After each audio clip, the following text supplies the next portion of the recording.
trust that, like, I was capable of putting good people in my life, right? Like, I was capable of picking people that were healthy for me, that were positive, that contributed positive things to my life, that treated me with respect, and that I didn't have to allow disrespect. So yeah, learning to trust my decisions and my intuitions and myself in general was a big deal. And the more I've been able to do that, the more I've realized that, like, every fear that I have is tied up in lack of trust of myself. Welcome to Normalizing Non-Monogamy, the podcast where we interview incredible people from across the entire spectrum of non-monogamy to hear their fascinating stories. We strive to bring guests on the show who have a healthy approach to non-monogamy. However, it's important to remember that everyone does it a little bit differently, and the views and opinions expressed by our guests do not necessarily reflect our own. Additionally, we produce this show for entertainment purposes only. Please be aware that we aren't doctors or therapists. Consult a medical professional for anything regarding your health that you might learn about on the show. Enjoy! Welcome to episode 206. We're Finn and Emma, and today, guess what? We have Gabby back with us. Yeah, if you didn't listen to Monday's episode, I highly recommend it, but not required listening for today. No. But on Monday, we talked with Gabby a lot about her mental health diagnoses and how those have influenced and woven their way into her non-monogamy journey. And she really wanted the opportunity to come back and share the funner, more light side of Gabby. And we did it. We made it happen, and we thought we'd put them out in the same week. And so that's what you get here. In this episode, Gabby tells a lot of super fun stories, and she also does a great job weaving in other topics like consent and boundary discussions and trust, and also first experiences for both her and her husband. Yeah, and as Emma said, a lot of these stories are fun and lighthearted, but there are some, especially around the consent piece and boundaries, she does tell some stories that we wanted to throw some trigger warnings on. Basically, there were some instances early on where people were doing things to her and she was asking them to stop or told them to stop or physically removed their hands and they kept going. And so there's some really important conversations in there around all of the things, trust, consent, boundaries. So we wanted to just make sure if that would be triggering to you to hear a story about that we mentioned that. That happens roughly around the 35-minute mark and around the 55-minute mark.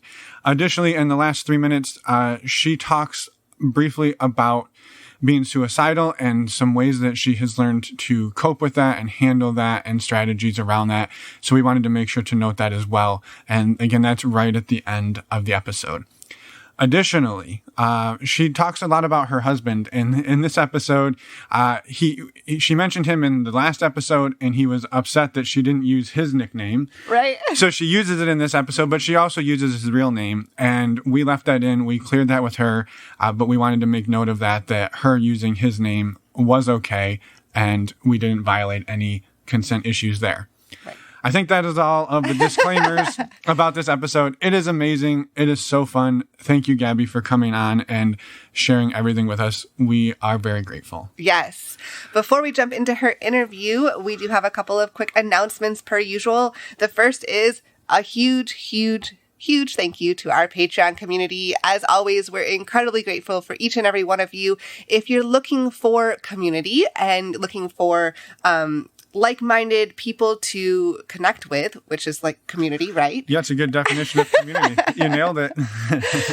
We highly encourage you to check out our Patreon community. You can join for as little as $2 or $5 a month, and you have ongoing chats. We have monthly Q&A calls, lots of exciting stuff.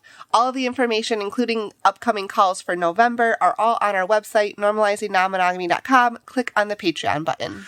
And if you're also looking for community and maybe that doesn't sound good to you, we're also doing a lot of meet and greets these days.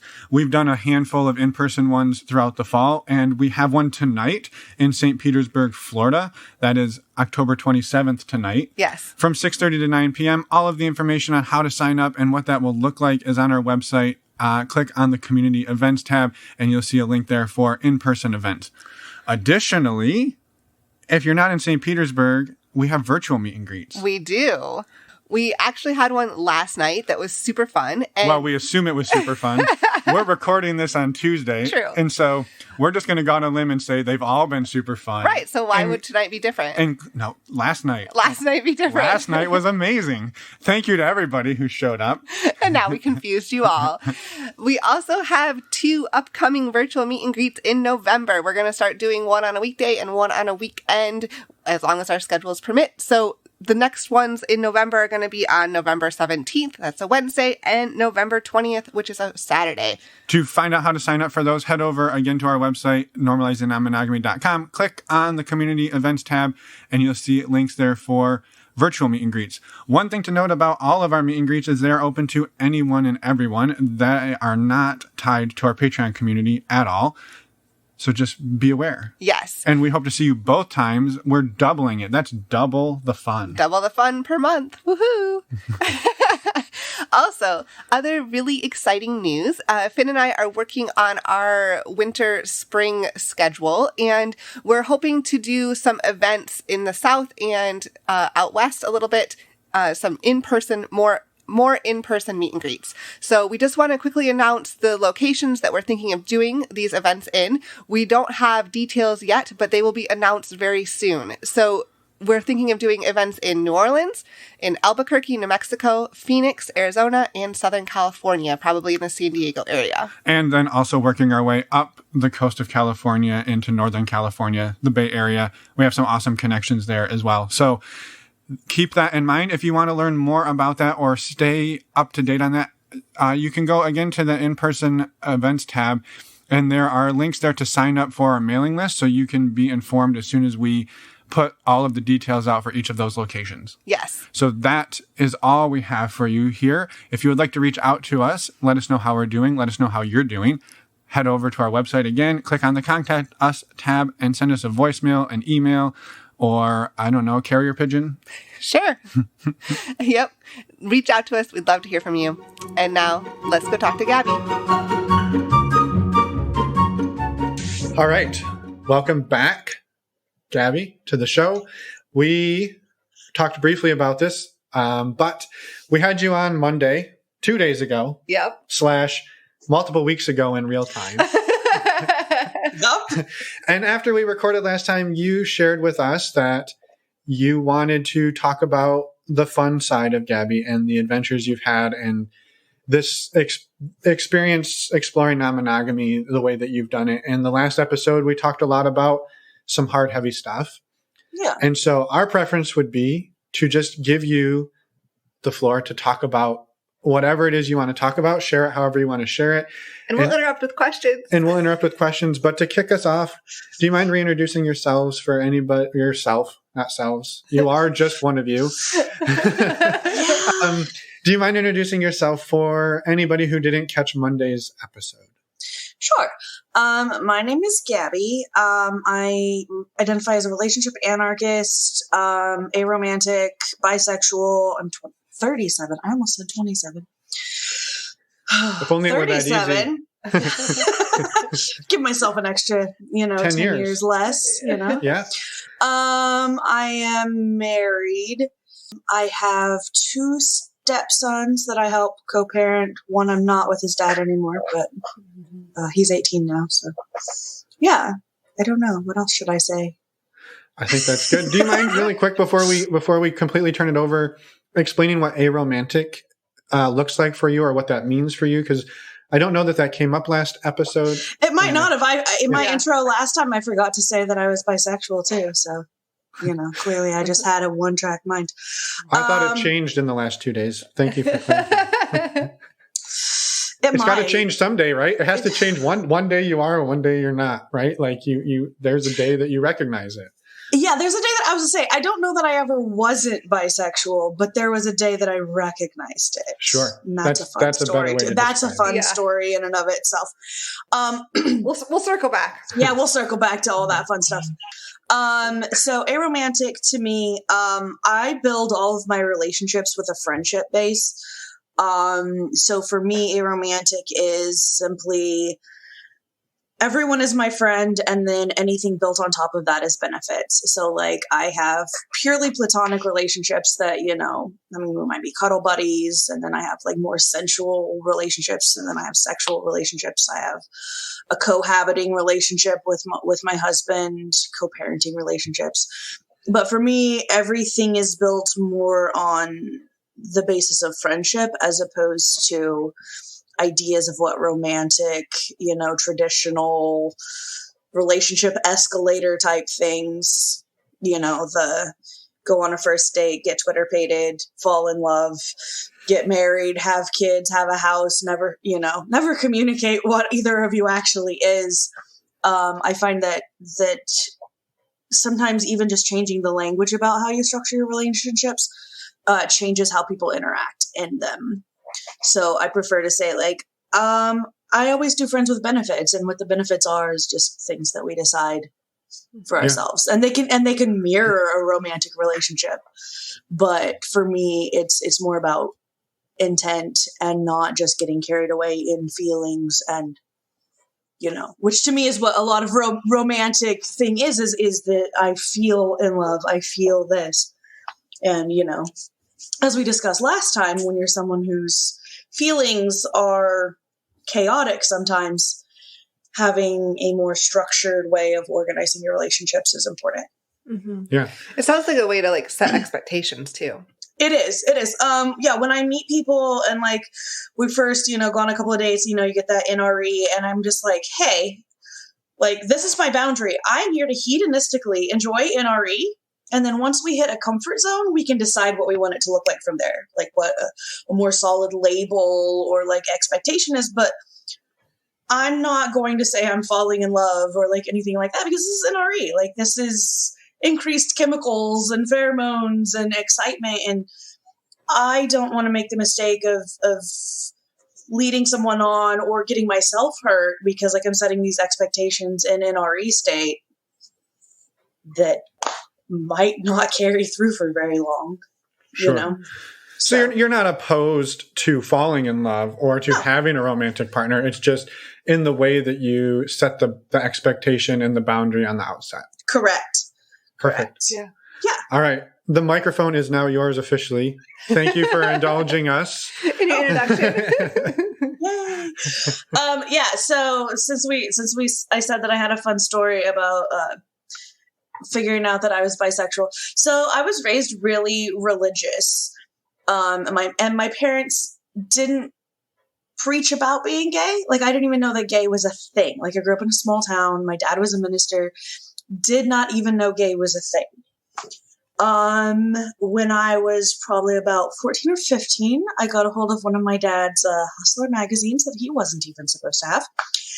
And it was great. Like the girls, you know, were real pretty, and I just assumed it was normal to appreciate pretty naked girls, you know. Why wouldn't you? So when I was 19, my partner at the time was like, "Oh, we should watch some porn together." I'm like, "Yes, this is like upgraded version of the dirty magazines." And his favorite porn was girl on girl porn. He put this stuff on and like instant excitement. I was like, whoa. That's a thing that people do. I want to do that. Like I want to do that thing that those girls are doing. He's like, wait, you're bisexual? I was like, what? There's a word for it? Why didn't anybody ever tell me?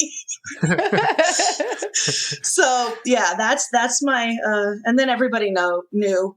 I'm one of those people that like coming out is also a weird concept for me because I just talk. So like this whole, like, I'm going to sit you down and explain this really challenging thing for you. Like, no, like, oh my gosh, I just figured out I'm bisexual on Facebook. Like now everybody knows. I guess that solves that.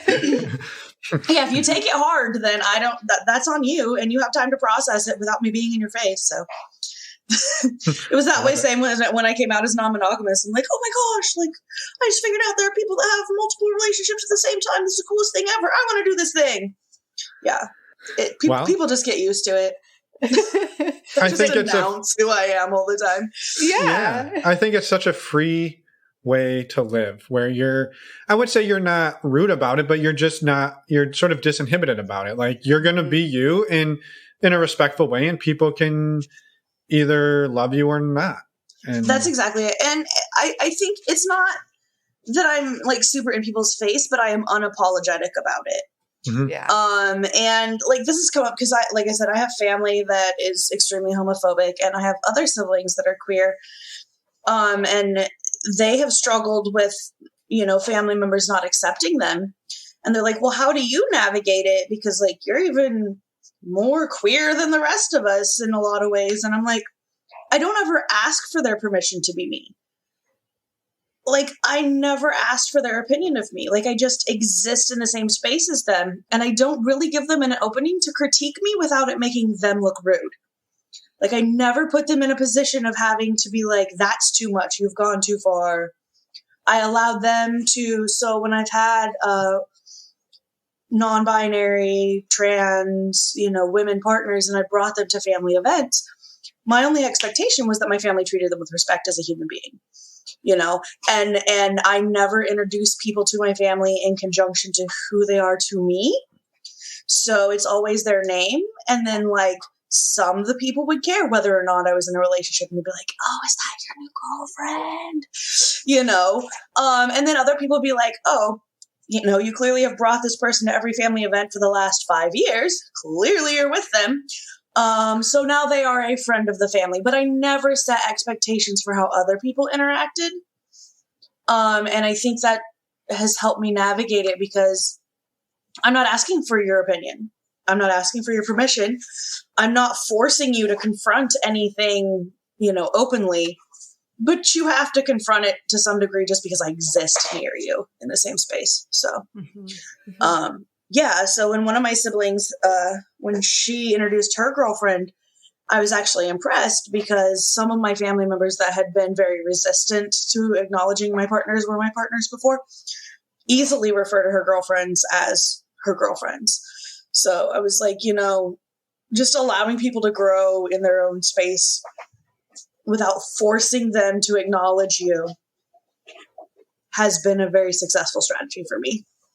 Well, and it sounds like it was not just successful for you, but it helped open their mind in a way that then allowed them to be more welcoming to your sister's partners. Yeah. And I think that's a pretty awesome trail to blaze for her. Yeah, it's something that I adapted from being in abusive situations, and like recognizing that people telling me that I needed to leave abusive situations meant that I found it necessary to defend myself, my partner. And then as I'm doubling down on this, I'm not actually doing the work that I need to do to get myself out of this mindset, out of this situation. And I find that a lot of phobias and prejudice and stuff, the same thing happens is if you confront people with it, they double down on their opinions. And some people change their mind with a good debate, but I find that's few and far between, and I don't have the energy to argue with everybody. So I just exist near them as myself unapologetically, and usually people learn something from it. So yeah, I love much it. else I can do. Right. There's not much else you can do. Yeah. Yeah. So, along these lines, and maybe just to kind of, I don't know, not kick off, but like give people a little more context. Can you also explain maybe like your relationship dynamic as it stands today? Like you said, relationship anarchy, but like what does the current like orbit around Gabby look like? okay. And then maybe there's a leaping off point there to like. Sure. So for starters, I use monikers for all of my relationships in real life. Like this isn't even just for the podcast.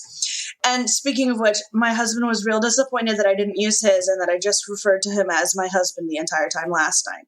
So I have to make sure to use his this time. So I have my husband. We've been together for 5 years, married for almost 5 years, married for almost 3. His moniker is my favorite fuck, because fuck is both a noun and a verb, and it's fun to say that. He's my favorite fuck. Yeah, it's great. That's amazing. Yes. Yeah. Everybody always gets a kick out of it. They're like, that's so perfect. I'm like, yeah, it is. It really is. Because if you ever met him, he is the orneriest sumbitch ever.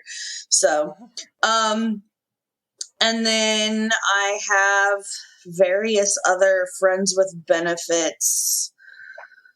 Let's see. There's Mr. Thrifty. More, I would say, quasi-romantic leaning relationship. Then there's my D&D buddy, which stands for Dinner and Dick, and it's about as simple as that name implies. Though I am going to his wedding next weekend, which is a week-long orgy before the wedding, because they're having a Viking-themed wedding. I don't even know what to do with that. I know. It's great. So many questions. Yeah, so they rented out a Viking lodge and are going to be partying and fucking for the entire week up to the wedding. Wow. Yeah. We did our wedding wrong. I know. I'm super excited. I'm actually cosplaying for the wedding, so. Cool. Yeah. That'd be amazing. Yes. And then let's see. I have my boo thing in Texas. That's a long distance relationship. And then Unicorn Girl, who is more of a newer, like exploring, relationship. So those are my current ones. With a few like, oh, we should go on a date sometime, or I've been on one date and, haven't talked to him in like 3 weeks because everybody's so busy. But those are the main ones. Those are the ones that, when I'm setting my calendar, I'm like, oh, I haven't seen them in like 2 weeks. I should probably make a date. Yeah. So. Yeah. And how do you balance all of them? Yeah. With care. I work 3 jobs also, so this is not an easy task. And manage the schedule for my stepson and my husband. So my favorite fuck. Sorry, he's really sad that I'm using husband right now. You'll get in the habit. You'll get in the habit. I'll get in the habit. I'll break back out of it. It just got easy because like dealing with monogamous people, like saying my husband is something that they recognize as an easy title. But yeah, I used to be very adamant that I did not use standardized relationship titles. And then I got tired of explaining everything to everyone all the time.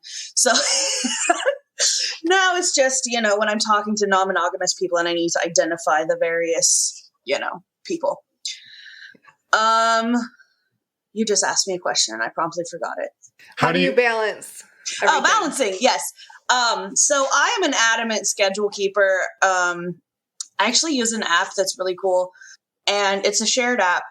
And what I will do is go in, so you can have multiple calendars. And so like all the people I go on regular dates with have access to one of the particular calendars, and I call it Gabby's sexy schedule. And then when I have free time that I can schedule dates, I'll put it in there and then like message them and be like, hey, I have a couple of free dates. If any of them match up with yours, then, claim it. So, and that way it's easier than just, bouncing back and forth or like coming up to a day that I could have had plans, but I was waiting on one particular person to get back with me.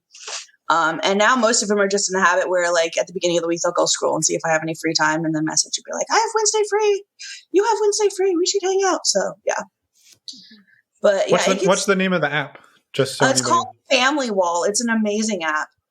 I use it because I have like several different schedules. I have a schedule for me and my favorite fuck. And I have one, it's called Community Events. And it's like karaoke, going to the gay bar, like that sort of things, like just organizing groups of people. And then I have one that's with my stepson's mother so that I can help coordinate school and scouts and stuff with her. And then Gabby's sexy date. So, and it's real nice. It has like lists, like checklists and stuff. So it's great for like potlucks. It has shopping lists. And you can like assign them to different people, like assign different things on the checklist to different people to be responsible for. So, yeah, it's a really handy app for organizing people. Yeah. Very cool. Well, thank you. We'll have to look into that. Yeah. There's a little bit of everything. So where does that take us? You said you sat in traffic all day. And I did. All night. We said let's make it dramatic. Let's make it as dramatic as possible. Yeah. It's been all week in traffic. It felt like it. We had Oktoberfest in downtown Cincinnati. That's part of the problem right now, is that all the bridges across the river are congested because 2 of them are blocked off because of them still cleaning up from Oktoberfest. I have a very interesting Oktoberfest story from Cincinnati. Maybe it will get inserted at the end of this podcast. We'll see. We'll see. I went maybe six or so years ago. Anyway, you told us before we started recording, sorry, this is all over the place, that you had sat in traffic and you knew exactly what you wanted to say. Yeah, and then I said, it probably is all gone now because I didn't write any of it down. Well, I think it's not that we don't want to ask questions. We wanted to make sure that you get to share exactly what you want to share tonight because it's your story and we want to get it out there. Yeah. So, geez. I don't know how to like tell a linear story. Like I just bounce all over the place from topic to topic.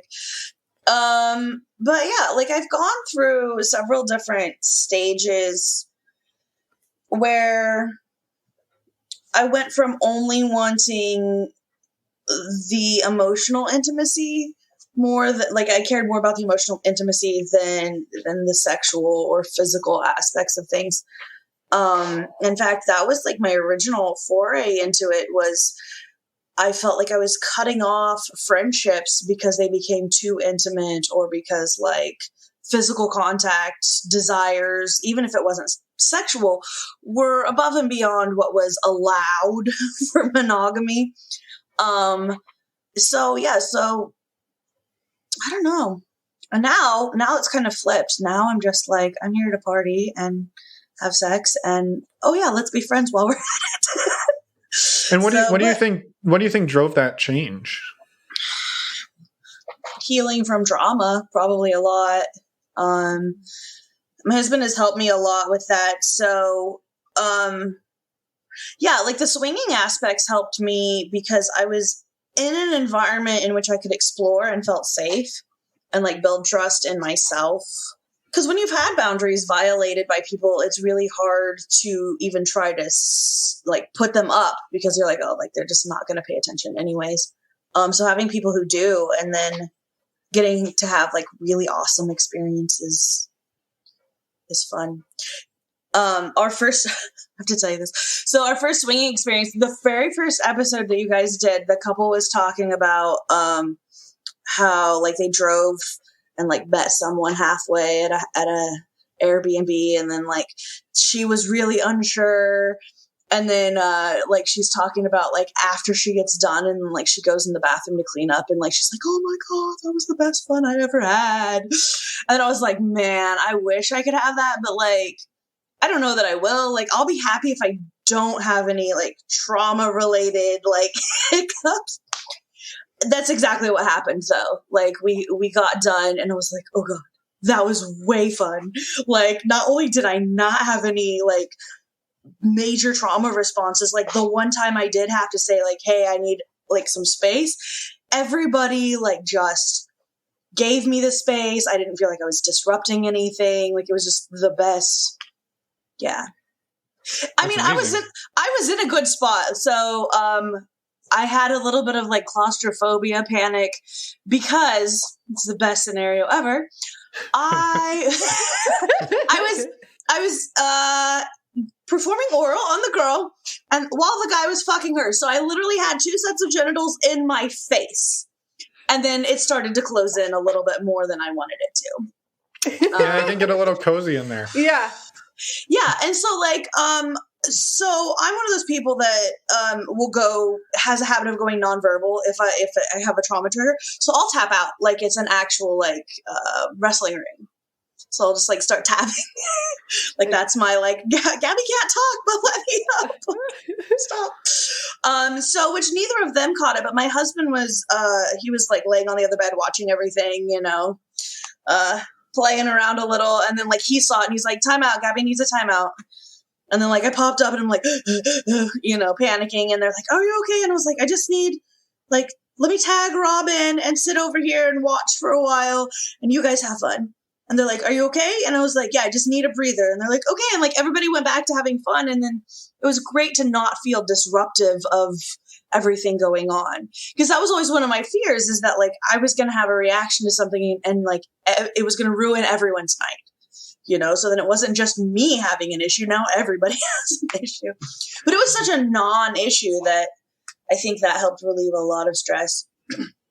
Yeah, So well, when it goes smoothly like that, it helps like solidify, like, okay, I can do this. Yeah, like I can say, yeah. And I've surrounded myself at this point with people who are extremely respectful, who, I know what to look for now. Like for people that are likely to be disrespectful or violate boundaries. So part of it has been just me learning how to sort partners or potential partners. Yeah, because I used to be like, yeah, I'm demisexual, like unless I have a high emotional connection, like nothing sexual. That is not even close to true for me. It was a trauma response because I had to trust people, before I could let down my guard enough to be physical. But now I go to, orgy weddings, and it'll actually be okay. So this coming weekend, I have a group of friends that are going up to the club in Columbus, Princeton. Mm-hmm. And so we're planning on having an orgy there. So that'll be my first like real orgy, like not just like swinging or like small, like 3 or 4 people. Yeah, because there's usually like 4 couples and then a couple of single women. And yeah. That's exciting. And so then I'm super stoked. I'm super stoked. Yeah, so I'm curious then, like the evolution, the progression from having your husband there, your favorite fuck there, yes, to help recognize the tap out, to going to a Viking orgy wedding. Is this like, do you feel safer doing that because these are trusted entities and that maybe there is somebody there that can recognize that? Because if you go nonverbal and you're in a group of people that don't know that or don't recognize that, like that can be a scary place to be. Yeah. So much like someone in the BDSM community would communicate what a safe word is, it's something that I'm like, hey, like, I might have an issue and not be able to verbalize it. So like, if I start tapping out, like, and it's a pretty dramatic, like, emphatic, like most people are going to stop and back up and be like, whoa, like, is everything okay to begin with? But yeah, I just use it as part of communication before I engage with people. Same as I would, like, I expect you to wear a condom, like, it's just part of the process. But being comfortable enough in myself that I can handle communicating these things, enforcing them, right? So like if I'm doing this and you're not paying attention, you're not like just being able to, at this point, feel like I am justified in getting a little more physically forceful, pushing you off of me, something like that. And yeah, there will be people there that know me in this context. Because both my D&D buddy and my boothing from Texas will be there. So, yeah. Well, I think it's important, like what you said, is that you now incorporate, and I, like, no fault of your own, right? That the first time you did this, maybe you didn't have that conversation with these people. Like, hey, this is a thing that happens, and this is how I react, and this is my safe, my safe word is a physical thing. Yeah, you probably didn't even know to discuss that before that, but it sounds like now that's part of your pre-activity speech, which it is, and it came about after a particularly traumatic, I guess, learning experience. So we met a couple on SZC, Swingers on Central. Seemed like a nice couple. We've been group chatting with them for a while. Agreed to meet up with them for drinks. And made it very clear, like, we don't play on the first. And this was like early on when we were starting the swinging thing. And they're like, yeah, that's fine. We don't either. So we met up for drinks. My favorite fuck was going to drive home. So he hadn't been drinking, and then they're like, hey, like, you guys are really cool, you should come over to our place so he can drink. We have a guest bedroom you guys can stay in, and like reiterated again at that point that like we don't play on a first meet. I have to take some time to get comfortable with people. So things escalated. The gentleman got very intoxicated. I was laying down on the couch, because I just get really tired sometimes, and was just laying there like chit-chatting, and he comes and lays down next to me, which was fine. But then he started groping, and like I like kept taking his hand and removing it, and he just kept doing it. And so then I freaked out, and I couldn't say anything, and like my husband's making out with, the woman and not paying attention, and like finally I was able to like roll off the couch and then like run to the kitchen in a panic. So like looking back at that and like realizing what I could have done to help set up the entire situation better, was something that I really looked into. And yeah, and that was kind of a turning point for me also, because my favorite fuck was like, I have your back, whatever you want to do. Like we can either like sober up and go home and we never have to talk to these people again. Like you never even have to look at this guy again. Or we can stay the night and you can try to, discuss it with them in the morning, because it doesn't matter how drunk he is. Like if someone is removing your hands from them, you should not be putting them back there. Mm-hmm. Like right. You probably shouldn't have put them there without asking in the first place. So he's like, I have your back. Whatever you need to do for you, I have your back. And like being able to genuinely make that decision for myself as to whether I wanted to walk away from a situation or confront it was helpful. I ended up staying and talking to them, and the other gentleman got mad and his wife got mad at me. Yeah. But it didn't end so well. It didn't end so well, but it taught me a lot, you know, and just having experiences like that. And I think for me, being able to interact in this way has grown. Okay. As I have grown to trust myself and my instincts and my ability to read people and interact with people, then a lot of the fears and anxieties around this sort of thing disappears, because I trust myself, right? Like if someone gets too rough or whatever, like I am capable of defending myself. I'm not a victim. I'm not a child. I'm not a teenager. I'm not, in a situation where someone else has total control of me, like in the past. So, I'm a much different person. And that translates to now I am a proper slut. It was crazy. Okay, so it was crazy. So like ever since I met my husband, I'm like, yeah, I am secretly a slut on the inside, like totally. And he's like, I don't see it. Like, I don't see it. You're way too, like, I have to get attached to people, like, before. And I was like, it's a trust thing. Like, you don't understand. Like, this is a trauma thing. And he's like, yeah, I think that you just have an idea of yourself that isn't accurate. So, I don't know what happened over COVID. Like, I built up my self-confidence a lot. I think part of it was, like, I started my own business and I was successful and I just was feeling myself. And I came out of COVID and I went on 3 first dates. And did something very unprecedented. The first one, I fucked them. Like, okay, well, that was fun. Like, that was new. 2 days later, went on another date and fucked them on a first date. Cool. And then it happened again in like 4 more days. And I was like, yep, I am officially a slut. I did it. Yeah. And then my favorite fuck's like, oh, wait, yeah. I'm sorry I ever doubted you. You really are a slut. I'm proud of you. and like, first of all, that's amazing. I think when you said trust, it sounds like the biggest person you had to figure out how to trust was you, not necessarily Absolutely. the other people. Absolutely. And I think this is a thing that a lot of people don't realize affects a lot of non-monogamy. I mean, it affects most of your life, but non-monogamy in particular is that you have to trust yourself.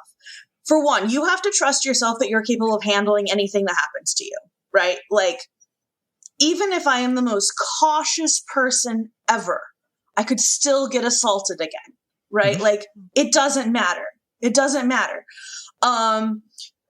So that isn't something I can completely eliminate, but I have to trust, for one, that if it happens, I am totally capable of handling it. Like, nobody can break me. You can't do it. People have tried. It can't happen. And then I had to trust that, like, I was capable of putting good people in my life, right? Mm-hmm. Like, I was capable of picking people that were healthy for me, that were positive, that contributed positive things to my life, that treated me with respect, and that I didn't have to allow disrespect. So yeah, learning to trust my decisions and my intuitions and myself in general was a big deal. And the more I've been able to do that, the more I've realized that, like, every fear that I have is tied up in lack of trust of myself.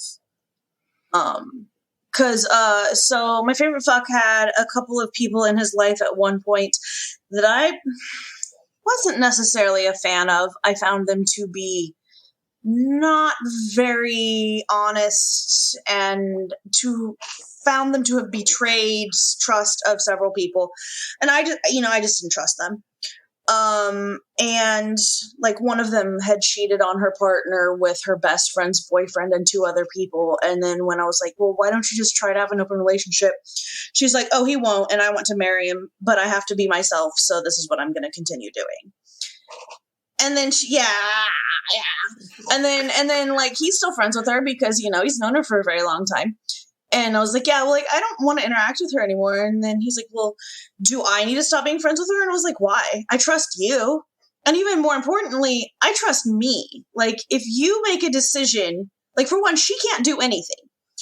You would have to make a decision to do something to betray my trust, right? Like, you would have to do that. She can't force you to do that.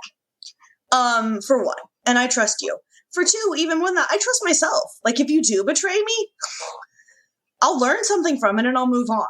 Like, it's going to suck a lot if you ever do it, but I am not easily destructible. So, and realizing that most of the things you struggle with is a lack of faith in yourself has helped me a lot. That's huge. Yeah, no, it's really powerful. And I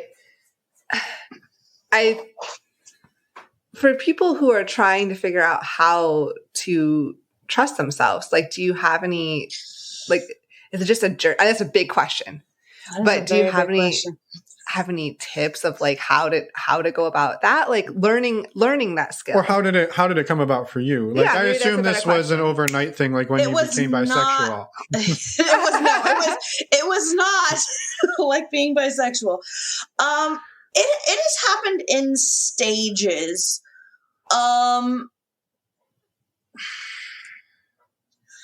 I've been rebuilding trust in myself since I was 17. I left home. My life was hell. Got myself into even worse situations. And the only person I could depend on was myself. So I learned to trust that I was capable of handling anything. But I most definitely didn't trust my ability to choose good people because I wasn't. So I don't know. Like, I think part of it was just finding someone who was trustworthy that helped me establish trust. I don't know that it was something that I could have just done for myself and learned and got to this point.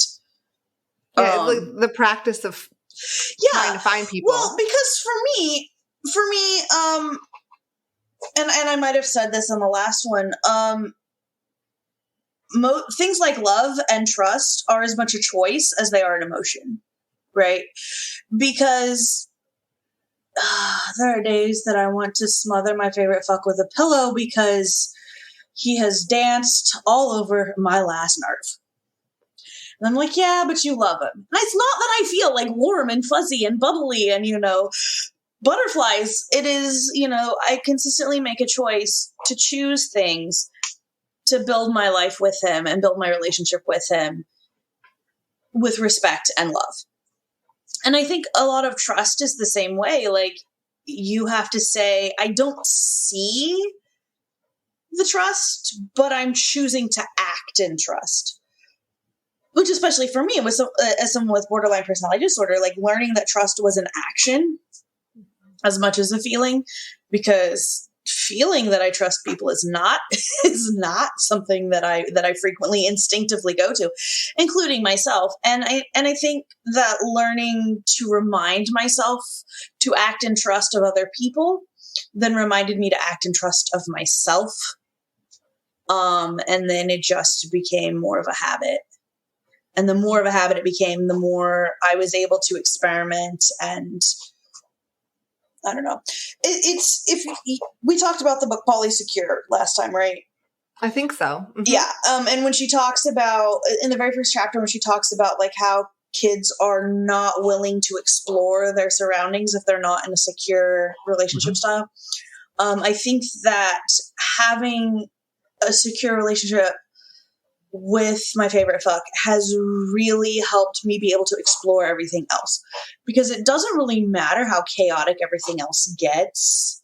Like, we have such a solid, stable relationship, and it's gotten to the point where, like, even if he wasn't there, like, I could put people in my life to build more solid, stable relationships as well.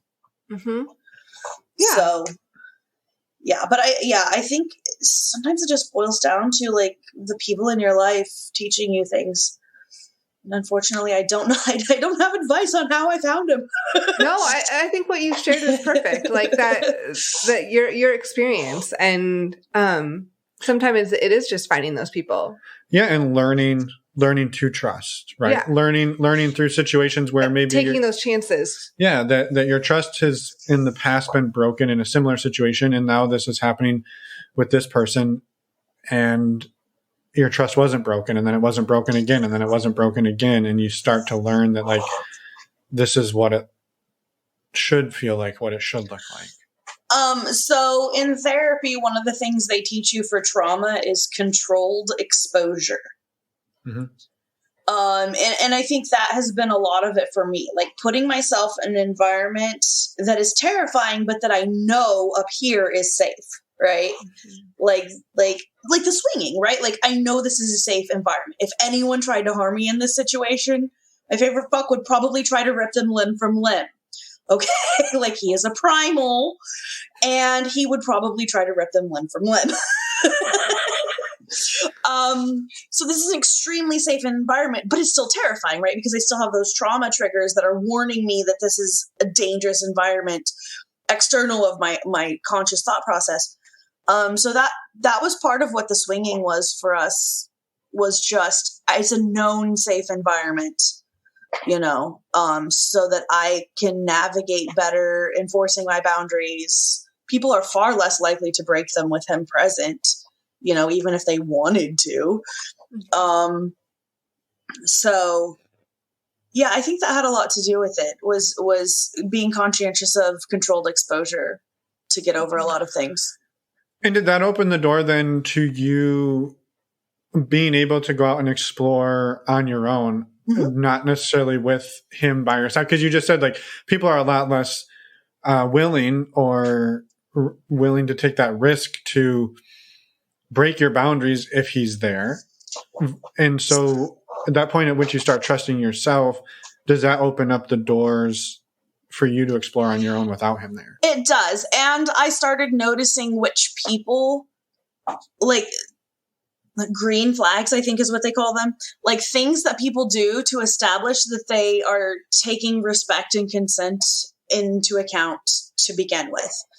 And then those are the people that I interact with, you know. Like my D&D buddy, like the first time I met him, I was there with a group of friends. And it was like a whole bunch of non-monogamous people, and I was like up dancing, and like he came up to dance, and then like one of my other guy friends comes over and was trying to dance. My D&D buddy's like, "Oh, hey, I'm not stepping on any toes here, am I? Like, you know, like I'm really interested. We can exchange numbers and talk later, but like I don't want to be disrespectful." And I was like, "Hey, you know, like on the dance floor, like that was a really big consideration." you know, and just like over the course of the night, like a couple of things like that happened. And I was like, okay, like this is somebody I would like to talk to. And then like when things, you know, got to the second D part of it, the dick part of it, like just like the care with the conversation about like hard limits and like things I was into, and like it helps me know that people are thinking in a consent thought process. You know, if people are conscientious of things like asking if it's okay to give you a hug, or, you know, asking if it's respectful for them to dance with you on the dance floor, then they're operating instinctively from a consent standpoint. And those are the kind of people that I am most comfortable interacting with. Mm-hmm. Yeah. And it makes sense. Yeah. Those are the type of people you should find. And those are the assholes that aren't going to grope you on the couch. Huh? Yeah, those are the ones that are not going to grope me on the couch. Yeah. Right. After you remove their hands 5 times. Yeah. Yeah, I was just going to say on that, and I wanted to circle back on that quickly, because you made the comment that like you thought a lot about how you could set that situation up differently.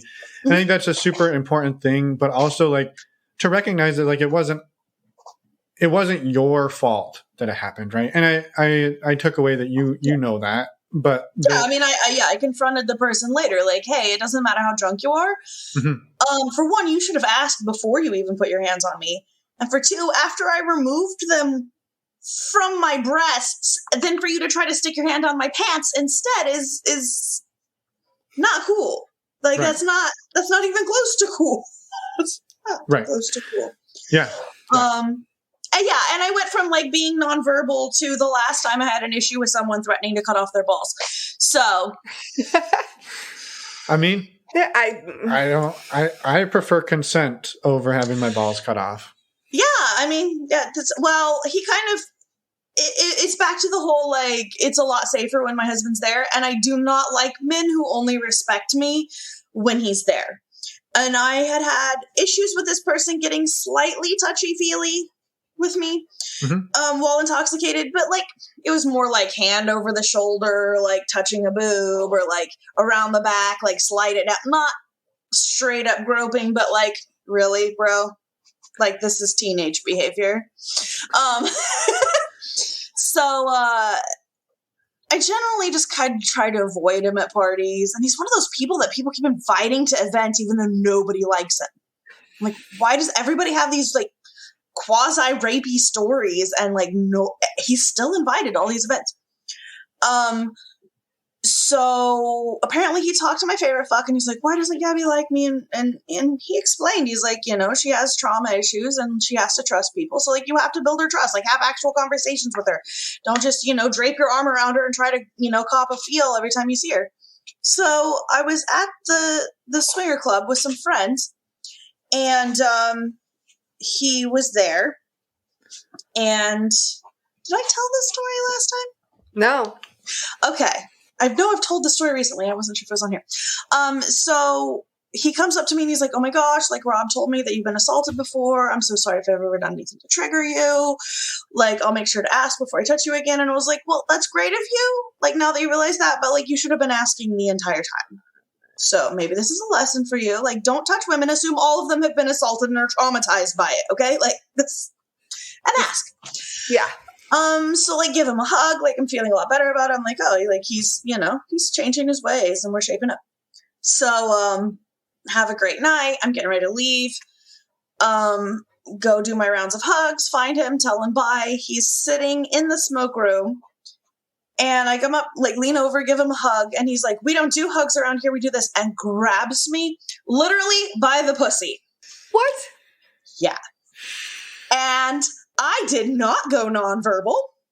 I cussed him out in the middle of the smoke shack. Yeah. And then left. Jesus Christ. Yeah.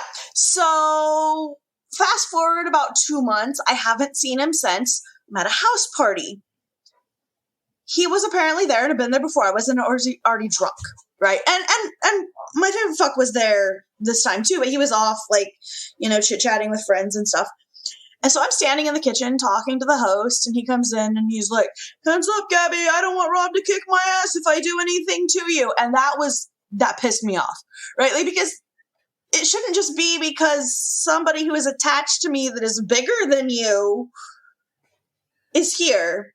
And I went like full blown like dominatrix. I was like, let's get one thing straight.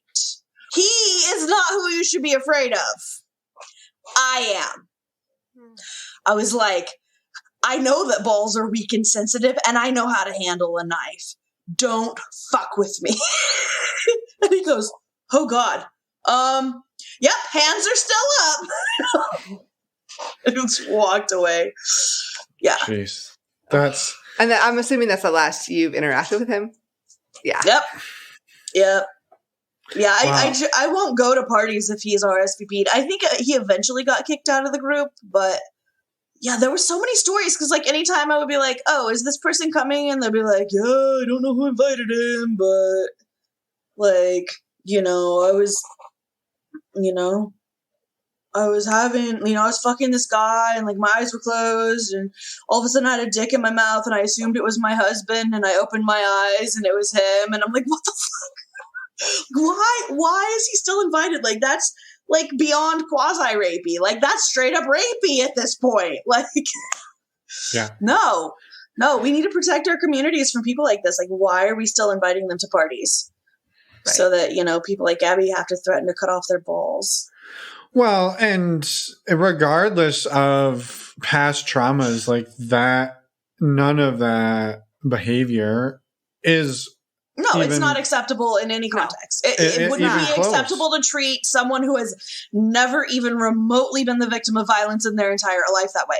Like, no. Consent is extremely important to me. Like, there are women that have been to my Halloween parties that I do not invite back because they think that it's okay for women to get handsy.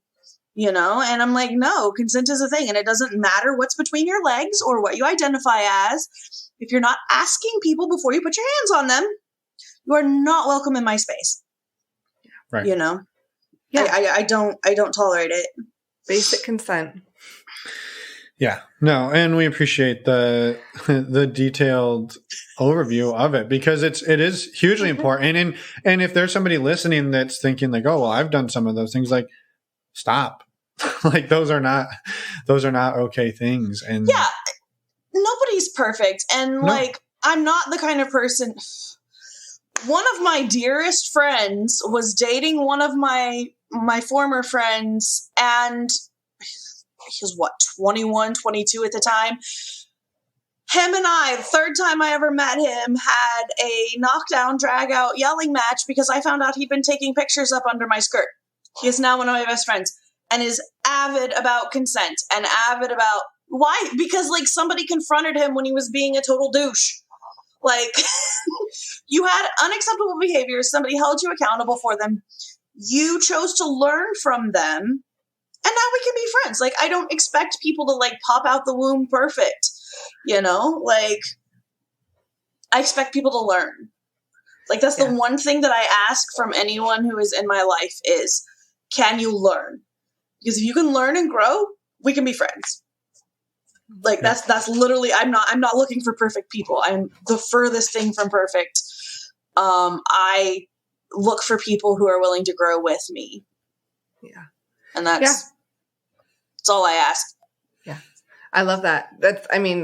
We're all a byproduct of our experience in life and who we are. Like, we are who we are, but we're also influenced by how we are raised and what our experiences are. And we're not perfect and things happen. Yeah, the access to what information you have. And like a lot of men are taught like this whole like pursue. Like the girls are playing coy, like pursue. And that may be all they know. Yeah, like so even my favorite fuck, one of our first kiss, like I had told him no and he decided that I was playing coy and did it anyways. And I chewed his ass. And he's learned a lot over 5 years about consent. But, breaking out, like being called out on a behavior that you didn't even realize was unacceptable. Right? Like he's like, well, no, like I've done that before. Nobody's ever said that it was a bad thing. And I was like, whether they thought it was or wasn't, Like, if they're playing coy and telling you no, and then you're violating that, for one, like, how do you trust that they're saying what they actually want, right? Like, that breaks down trust to begin with. Like, I have to communicate what I want to you. And if I'm playing coy or playing games, like, is that really someone you want to be with? Like, if they can't speak up for themselves and say, you know, what they want honestly and expect you to play, like, head games of guessing when no means no and when it doesn't, you're setting everyone up for failure. Mm-hmm. So. Yeah. Well, thank you for sharing all of that. No, it's hugely important. So thank you. And I think, not to like gloss over some of the harder conversations, but we're here for fun today. We're glossing over as much of the harder. I know. I don't know how to do small talk. I'm sorry. My stories get real intense really quickly. It's all good. We're not good at small talk either. You are talking to somebody who hates small talk beyond belief. So totally cool with it. But I know today you wanted to be the funnest Gabby you could be. And that doesn't mean these other things. Today. I know they're super cute. So I had a question. Yes. Apart from the upcoming pending Viking orgy wedding, yes, what is maybe your top 1 or 2 best experiences you've ever had, whether it be swinging or dating, whatever comes to mind when I say best experience ever and non-monogamy? Probably one of the best experiences ever was coming out of COVID and then literally meeting someone, asking them on a date 2 days later. This is my boo thing in Texas. So met her at an event because she's there with some of the friends. And she was headed back to Texas in 3 days. And like, we really hit it off. Like, you could not pry our lips apart like the entirety of the time at the bar. Like, nobody else existed. And then I asked her on a date, which is big for me because I have up to this point done the stereotypical, like, I don't know what to do with women. I'm a bisexual. What do I do with women? And then now I'm like, no. I've developed a lot of communication skills. I'm going to be a lady killer, right? Like, I can pull in guys like nobody's business. I'm pretty sure I could do it with the girls too if I just put in a little bit of effort. Like, this is easy market, right? There's not many of us that are lady killers. So I asked her on a date and she's like, oh, this is the first time a girl's ever asked me on a date. Let's go. So then it was great because like, I felt really like, I realized at that point that I was clearly feeling more confident in myself. Right. And then like, we went out and then like, ended up having sex on the first date.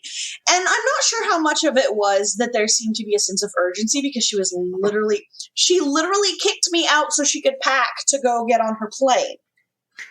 Like, literally said, Gabby, you have to leave now. It's 4:00 in the morning. My flight leaves at 6. Like, you have to get out so I can go. And like, just feeling so confident and sure of myself and able to navigate it, like, made that such a good experience. Like, not second guessing myself. I mean, and she's a blast anyways. Like, she's so much fun. But yeah, that was probably one of my best experiences to date. Like, just being able to have spontaneous, go with the flow, sexual interactions. Mm-hmm. Probably one of my favorite, and probably the first time that my husband and I had a actual swinging experience. Yeah, so there was some friends of ours that we had met at a couple of parties, and then we got a hotel room, and the guy he got stuck working late. So he's like, oh, she can go and like she has freedom to do whatever she wants. So it ended up being like a threesome first round, just me and her and my favorite fuck. And then he showed up and it was round 2 and it was great. It was so great. I didn't realize, you recognize that fantasies are some level of like the excitement in your brain is probably not going to be matched in real life. You okay? I'm okay. For anybody who doesn't know what just happened, I muted myself and sneezed, and it startled Gabby. I'm sorry, Gabby. It was startling because I saw you sneeze and didn't hear anything, and I was like, did he implode? Because no noise sneezes are a bad deal. Right? No, it was loud. Okay. I can confirm this. No imploding. We're good. Yeah, so like just realizing that it was actually every bit as sexy as I had made it out to be in my head,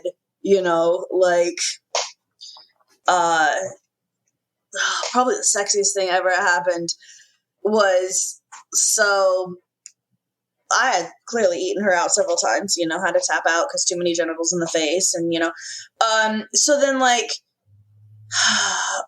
we had a condom issue in that we allowed the girl at the sex store to recommend condoms, and the ones she recommended were too small for both of the gentlemen involved. So it ended up being a soft swap situation. And so at one point, like, we're on the floor in front of the mirror, and then they're on the bed. So like we can both see each other couples because like the mirror's right at the end of the bed. It was great. And then like, so I'm like half watching, half, just enjoying myself. And next thing I know, the gentleman from the other couple comes over and he goes, I don't think you've had enough of her. You need to taste her off my dick. And like just shoves his dick in my mouth. And I'm like, God, that was the sexiest thing ever to fucking happen to me. Oh my God. It was great. And then, the end of it, like I did my usual weird thing and I was like, oh, because like it was like literally like the equivalent of a wave in the stadium of orgasms. Like you heard her like hitting her peak, and then like I'm a very verbal stimulated person. Like I'll just play porn in the background just for the noise because it gets me going. So then like that triggered me. So then I started going, and then you hear him, and then it's like a wave of orgasms. And of course, like I broke all the sexy mood by busting up laughing because that's what popped in my head. And just to follow on that, like his approach there worked because consent had been established. Correct. Yeah, I mean, like, yeah, like I'd already had his dick in my mouth. I'd already had her vagina in my mouth. Like, and it wasn't like just my eyes were closed and stick a dick in my mouth. Like he was communicating, and then he's like, I don't think you've had enough of her. You need to taste her. And then like I clearly opened my mouth and be like, yes, please. Yeah. Let me have some more of all of this. Right. That was an opportunity to say, no, thank you. I have had enough. Right. If that's what you were feeling. Right. Yeah. I just thought it was important for somebody listening who was like, well, hey, wait, why can this guy stick his dick in her mouth, but this one can't? And like, that's the reason. Yeah, like consent is a very nuanced thing, right? Because one of the issues that I have with house parties and stuff and interacting with new people in particular in that sort of setting is that most people need to be intoxicated to socialize or high to socialize. And I am not comfortable engaging with a high level of being under the influence. And so usually I'll be like, man, like I was really attracted to you. And if we'd had a conversation about boundaries and consent, like maybe before you got drunk, this might have been fine, but we didn't. And yes, I know that your significant other is saying sober so that you don't have any of your boundaries violated, but I wouldn't want just like my husband's not going to know every little thing that triggers me, right? Like there's so much nuance and context, physical limitations, exhaustion level. Like there's so many different factors that he is incapable of taking into consideration. Not to mention, like, he just loves to watch, so he'd probably be like, yeah, have fun, Gabby, I'll have fun, we'll have fun. So, yeah, the consent with intoxication is a big issue in lifestyle parties for me. I think it's a big issue for a lot of people, for both. Yeah, people. and I think think it limits my like spontaneous. I have a friend though. We'll call her Dancing Queen. She's like a platonic cuddle buddy. Not official, but like, yeah, she's cool. Like she's like, I prefer to walk into a party, find like the sexiest person in the place that I want to fucking get it over with before people are drunk. She's like, I haven't met very many guys that if you point at them and say, I want to fuck you, are going to be like, nope. She's like, they'll go. Like, oh, we're doing this early? I don't even have to wait for people to be drunk. Let's go. I was like, it seems like a good strategy to avoid the whole, you know, everybody waits till midnight when they've had one shot too many and, yeah. Plus no small talk. No small talk. Like, she likes guys with six packs. So she's like, I look around for the guy with the best six pack and then like, go fuck him. It's like a strat. That's your strategy. If you know what you like and you know how to get it, yeah, you do you, right? I would say that would probably work with men far more than it would with women. Yes. Yeah. And she's straight, so like that's all she's concerned about. Yeah. And women are the ones that I find tend to need to be drunk to be social. Like I have had. Let me phrase that because it sounds really sexist. The more issues I have had with people wanting to interact while very under the influence have been with women. Mm-hmm. Men under the influence, I probably didn't want to interact with them in the first place, and then they're just being gropey. Yeah. That is also a big issue. Yeah. Unfortunately. Totally. Yeah, we've come up against that ourselves. Yeah. So I was curious, not to again change the subject, but we keep circling back to consent and we circle on it and then it's fine. I will have circular conversations all the time. Perfect. Yeah. Well, I mean, consent is such a big issue. It's such a big concern and something that's really good to talk about. So I'm glad we keep coming back to it. But I was curious, moving forward, like what are some adventures that you're excited to have? Besides the Viking sex, wedding, orgy, skydiving event. Good caveat. We're not skydiving, but there might be psychedelics involved. Well, so you might. Who knows? Who knows? Oh God, I hope we're not skydiving. Who knows where you go during that trip? Where you go? We'll just imagine skydiving. Oh boy. I don't know. Like, I'm excited to go back to house parties again now that I have more confidence and now that I feel way more comfortable approaching women. Like, 2 weeks ago, I had more dates with women on my calendar than men, and I was like, oh, my lady killer instincts are coming out. I'm doing it. Yeah, I've just gotten real smooth with the ladies. That's awesome. I know. I have to tell you. So, one of my guy friends is like, yeah, so have you met my new girlfriend? Like, she really likes girls. I think you'll like her. You should try to get a date.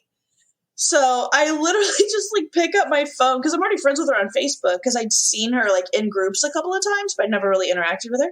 And it was like, hey, so-and-so tells me that if I play my cards right, I might be able to score a date with a pretty girl. And then I sent a little gif of like a girl like coyly hiding behind a hand of cards, and it says, will you pretty please go on a date with me? And I was like, God, I'm so smooth. This is the fun side of Gabby. I'm so smooth. and then okay, so yes, she said yes, we went on a date. I was supposed to have a date with her yesterday, but she had an assignment for work that she was running, or for school that she was running behind. So we didn't get to go to Ren Fair, but whatever. She will also be at the wedding. So I use that story because I'm talking to one of my other friends that I know is bisexual, and like I'm telling that story because I'm like, so how smooth are you? Like, this is how smooth I am. And she's like, dang, Gabby, you need to teach me your ways. And I'm like, only if you go on a date with me. And she's like, dang, you are smooth. I was like, yes, I was the most smooth. Taking notes over here. I know, right?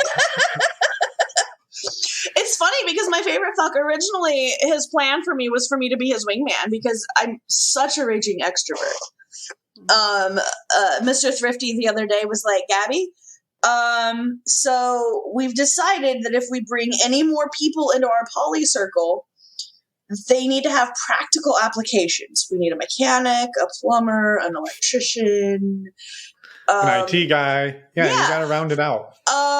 Yeah, like he's an accountant. Like he's like, I was like, so wait, what's my role in the group, right? Like, being cute is not, And he's like, you're the recruiter. Why do you think I'm telling you this? And it's actually very true. One of my nicknames amongst my friend groups is the Friendstigator. Because I've walked into my friends' parties and all of my other friends were there that I had introduced them to. And I'm forever seeing like people that I've introduced to other people like, oh, we're having lunch at this place. And I'm like, what? You only know them because of me. I was the one that matched you up. I am the Friendstigator. Hey, not a bad thing to be. No, that's awesome to be. Yeah, I am a hard E extrovert. Like, if I get left alone by myself for too long, I turn to like the wiltiest flowers. So we could talk for hours. We could. And we definitely I'm real bad about that. Sorry. No, that's all right. I think you said at the beginning of the last one, you call yourself Gabby for a reason, and we love it. Yes. So yes, we could talk all night, but we wanted to give you the opportunity to share anything that we didn't bring up or talk about that you wanted to get out there. We wanted to give you the floor to do that, and then we will bid you farewell since we know you've been in traffic since last Wednesday. I know. And we can imagine you're exhausted. I don't know. Probably the only thing I would say to anyone is just enjoy it. Enjoy the process. It's easy to get tied up in what you're not doing right or you're not enjoying or what's hard, but like learning to enjoy the process is part of the fun. The ups and the downs. The ups and the downs, Yeah. Some of the strongest friendships I've forged were through trial, lots of trial, and if I didn't have that process, then I wouldn't have these really amazing people in my life. So yeah, looking for what's going right instead of what could potentially go wrong is the best way to navigate everything, especially non-monogamy, right? Because there's so many fears and so many anxieties and so many what ifs and so many big looming things that, just finding one thing that went right is usually all it takes. Yeah. I love it. I love that mentality too of like searching or focusing on what could go right versus what could go wrong. I think that's a really, I don't know, it's a positive way to look at it, right? It's a good habit to get in. So, I've had depression and probably gonna have to give trigger warnings on both of these episodes because I've talked so much about mental health and trauma and shit. But I struggled with being suicidal as a teenager in particular and through my early 20s. It never really goes away, but it's not as bad now because I found, coping skills. And one of those was every night before I lay down and go to sleep, like the last thing I think about before I go to sleep is, you wanted to end it so many times. What happened today that was worth sticking around for today? And even on the worst days of my life, there's always one reason that I'm glad I stuck around for today. And then there are days that I'm like, there wasn't anything about today that wasn't worth sticking around for. Like, this is the best day of my life to date, But I think that just being in the habit of doing that, even when everything's going perfect, then because it's such a habit for me. When I go to bed, I've ended up in the hospital for attempts before. Like, I'm glad I'm here. And the worst days have something that was worth sticking around for, even if it was a lesson, Yeah. So. Yeah. Well, thank you. That's, appreciate you sharing everything you did, and especially that part too. And for coming on to the show not once but twice. Yeah. And for sharing some of the most powerful stories we've ever put out there, and some of the most lighthearted and fun ones as well. So we appreciate everything you've given to us and our community as a whole. So thank you. Yes, and I hope that, if people are in Cincinnati, I get to see them at events. Yeah. And if you guys do meet and greet in Columbus, I'll come see you. You can count on it. Yes. Well, enjoy the rest of your night. Thank you again, and we'll be in touch. Okay. And we're back. A huge, huge thank you to Gabby for coming on the show again, a second time, being vulnerable with us, sharing so many fun stories, and just being a wonderful part of the community. Yeah, a huge thank you, Gabby. We appreciate it, and we look forward to part 3. Right. Which we know is going to happen. We want to hear about that Viking orgy wedding. So, yes. So we will have to bring you back for that. That's a special episode, I think. Oh, yeah. I think so. Yeah. We'll see. All right. We wanted to quickly remind everybody that if you want to stay informed, up to date about all of the events we have going on, head over to our website, sign up for our mailing list. You will get very few emails. Right. We don't spam you. No, they're important emails with just the information about our upcoming events. Yes. So do that. You will not be disappointed. And don't disappoint us by not doing it. Right. Go do it. Additionally, if you don't want to disappoint us, we highly Good segue. I know. Highly recommend you get tested for STIs, especially if you're out meeting other people in the real world. The way that Emma and I do this is we use a service called stdcheck.com. They are an affiliate partner of the show, and we have used them for years. We absolutely love it. It's fast, it's easy, it's discreet, and it's affordable. Mm-hmm. You save $10 if you use the links on our show. It supports us, and with that discount, it costs about $130 to get a 10-panel test, which is a deal and a half. That's $13 per test. Right? Yeah. I think if we break it down, I think very so. Simple math. Didn't even need my calculator. I love it. So if you want to be smart like me, go and get tested. Like us. I know you did that math, but come on. If you want to be smart like us, thank you. Go and get tested for STIs. And we greatly appreciate you supporting the show and supporting the community by knowing your status and talking about it. Yep. With that, we have an interview next week. You Surprise. You would not believe it. Next Wednesday, we have an interview with Red and Jay. You're going to want to come back and listen to that in a week. I agree. And with that, I think that's it. Yes. Bye, everyone. Thanks for listening.